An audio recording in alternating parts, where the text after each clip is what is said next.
शहीद अरशद शरीफ का मौक़िफ़ था और जो हमारा मौक़िफ़ है उसको सामने रखा जाए। तो मौक़िफ़ रखने के लिए मैं वहाँ बैठ गया और मैंने ज़ब्त का मुज़ाहरा किया, क्योंकि बाद औक़ात कुछ आवाज़ें आपको पसंद नहीं होती, उनकी बात भी आपको पसंद नहीं होती, लेकिन इसके बावजूद आपको बात सुननी पड़ती है क्योंकि आपने अपनी बात करनी होती है। जब जावेद लतीफ़ ने तकरीर की, जावेद लतीफ़ को आते हुए देखकर मुझे बहुत हैरत हुई। मेरे जाने के बाद वो वहाँ पे आए और जिस तरह उनको वहाँ पे तकरीर करने का मौका दिया गया, मुझे मज़ीद हैरत हुई। फिर जावेद लतीफ़ साहब ने वहाँ पे तकरीर की, उस बीच में कोई एहतजाज नहीं हुआ, लेकिन जब वो चले गए तो उसके बाद नौजवानों ने एहतजाज किया। रिजवान ने एहतजाज किया, ज़ुबैर ने एहतजाज किया, कुछ और नौजवान वहाँ पे मौजूद थे, उन्होंने एहतजाज किया। और वहाँ मौजूद जो PFUJ के लोग थे या प्रेस क्लब के लोग थे, उनके साथ तकरार शुरू हो गई और ये नौजवानों को बाहर निकाला गया। मैंने उसी वक्त माइक लिया और माइक के ऊपर बोलना शुरू किया कि हमने बहुत कुछ बर्दाश्त किया है, हम ये भी बर्दाश्त कर देंगे, मत जाओ, रुक जाओ, हम अपनी बात करके जाएंगे। लेकिन वो नौजवान बाहर चले गए और मैं भी बाहर चला गया। इवन इसमें धक्कम पेल भी की गई उन नौजवानों के साथ भी, और दूसरे लोगों को लगता है कि उनकी तरफ से, लेकिन मैं बाहर गया और मैं जाके उनके साथ बात करता रहा। मैंने भी वो स्टेज छोड़ दिया और बाहर चला गया।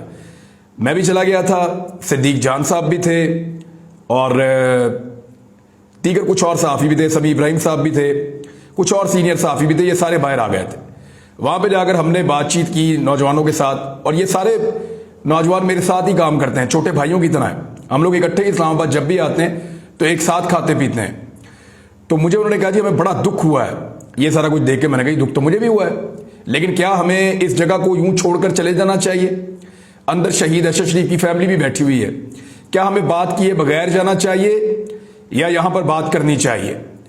तो वहां पे यह तय हुआ कि हमें बात करके जाना चाहिए और हमें अपनी बात यहां पे डट कर सामने रखनी चाहिए जो हम कहना चाहते हैं।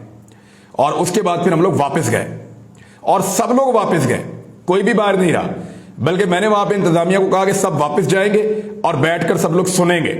और फिर हम लोग वापस गए, वापस जाकर अंदर बैठे, फिर दोबारा मुझे बात करने का मौका मिला और फिर मैंने पूरी बात की। बात का खुलासा यह है कि हमें सियासतदान नहीं मार सकते। मैंने यह भी बताया कि जावेद लतीफ़ ने एक प्रोग्राम किया था जिसको आपने बुलाया और वहां पे इसने उकसाया था मेरे खिलाफ मुकदमा दर्ज करने के लिए। उसके बाद मेरे पे पहला मुकदमा दर्ज हुआ था। मैंने यह भी बताया कि अरशद शरीफ की ट्रोलिंग किसने की थी। सियासी जमातों के लोग तो एक दूसरे की करते हैं सहाफियों की, लेकिन सहाफियों ने अरशद शरीफ की ट्रोलिंग की थी जब वो पाकिस्तान से बाहर गए थे। मैंने यह भी बताया कि सियासतदान हमें नहीं मार सकते, इनकी ये औकात ही नहीं है, ये इस काबिल ही नहीं है। हमें मारा एस्टेब्लिशमेंट ने और हमेशा एस्टेब्लिशमेंट मारती है और वही सबको मारते हैं। पहले भी वही मारते थे, आज भी वही मारते हैं। अगर किसी ने इकट्ठे होकर कोई जिद्दोजहद करनी है तो उनके खिलाफ करो जो सबको मारते हैं।